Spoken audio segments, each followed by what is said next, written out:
بابا بلے شاہ قصوری نے کہا تھا، اٹ کھڑکے دکڑ وجے تتا ہووے چلہ، آن فقیر کھاکھا جامن راضی ہووے بلا۔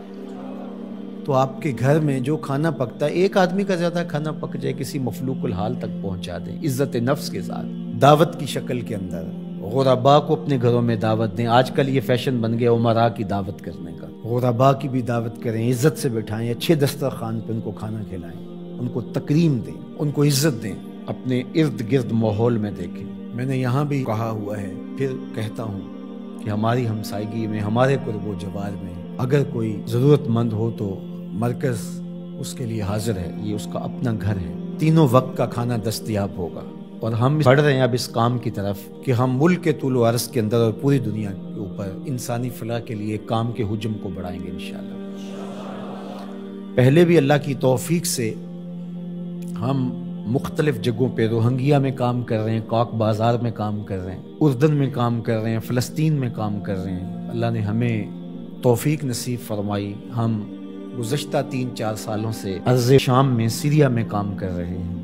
اس طرح ملک کے اندر بھی اپنے محدود وسائل کے اعتبار سے کام ہو رہا ہے، لیکن انشاءاللہ چونکہ بہت سارے کام ہیں ہمارے ذمے، مدارس کا قیام، پھر ان کی ضروریات کو پورا کرنا، اور اس طرح سے فنڈنگ ہم کرنے کا مزاج بھی نہیں رکھتے۔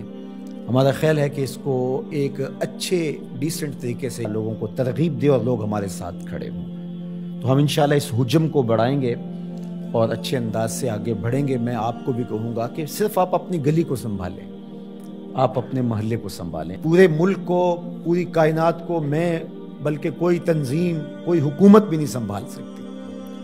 جب جذبہ احساس بیدار ہوگا، جو سب سے ضروری کام ہے جو ہم نے کرنا ہے، تو پھر خود بخود ہمارے علم میں نہیں ہوگا، وہ ہمارا تنظیمی سیٹ اپ نہیں ہوگا، وہ ہمارے نظم سے جڑی ہوئی چیز نہیں ہوگی، لیکن ہماری ترغیب سے تو یہ ہو۔ اس طرح لوگوں کے دکھ بانٹیں، لوگوں کے درد بانٹیں، سسکتی انسانیت کی مدد کریں، آپ کا رب آپ پہ بڑا راضی ہوگا۔ ادخال السرور فی قلب المومن عبادہ، کسی مسلمان کے دل میں خوشی داخل کر دیں تو یہ بھی عبادت ہے۔ آپ نہیں جانتے آسمان سے کتنی رحمتیں تمہارے اوپر اترتی ہیں جب تم کسی کا دکھ بانٹ رہے ہوتے۔ تو اللہ آسانیاں پیدا کرے، اللہ رحم فرمائے امت محمدیہ پر، پوری انسانیت پر۔ دور موجود کے سرمایہ دارانہ نظام نے دولت کو سمیٹ کر چند ہاتھوں تک پہنچا دیا، اور اس کا یہ نتیجہ سامنے آ رہا ہے کہ انسانیت بھوک افلاس کی طرف بڑھ رہی ہے۔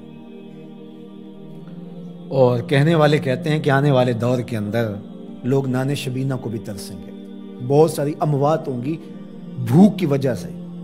وہ زمین جس کے خزانے بے بہا ہیں، اور اللہ نے قرب قیامت میں زمین کو خزانے اگلنے کا کہا ہے، جس کھیت میں فصل ہوتی تھی 15-20 من، آج اسی کھیت سے 40 من کے قریب نکل رہی ہے۔ زمین نے اپنے خزانے کھول دیے، لیکن یہ دولت سمٹ جاتی ہے، یہ وسائل سمٹ جاتے ہیں چند ہاتھوں میں، اور گندم خراب ہوتی رہی امیر شہر کی، گندم خراب ہوتی رہی امیر شہر کی، بیٹی مگر فقیر کی فاقوں سے مر گئی۔ تمام عمر جو اہل زر کی خلعتیں بنتے رہے، تمام عمر جو اہل زر کی خلعتیں بنتے رہے، ان فقیروں کے مقدر میں کفن کاغذ کا تھا۔ تو یہ عدم مساوات ہے۔ اگر ان لوگوں کا بس چلے تو یہ فضاؤں سے آکسیجن بھی جمع کر لیں اور غریبوں کو سانس لینے کا حق بھی نہ دیں، اور انسانیت جو ہے وہ سانس کے لیے، آکسیجن کے لیے بھی ترسے، لیکن میرے رب نے یہ ان کے کنٹرول میں نہیں دی۔ تو یہ جو ارتکاز زر ہے، یہ قوموں کے لیے بربادی کا سبب و ذریعہ ہوتا ہے، اور یہ سرمایہ دارانہ نظام جو گزشتہ کئی عشروں سے چل رہا ہے، اس کے نتائج اب آپ کے سامنے آ رہے ہیں، اور کتنے لوگ پوری دنیا کے اوپر بھوک اور افلاس کے ساتھ سسک سسک کے مرنے کے لیے تیار بیٹھے ہیں۔ اللہ جل شانہ اپنی عنایتوں کا حظ وافر عطا فرمائے۔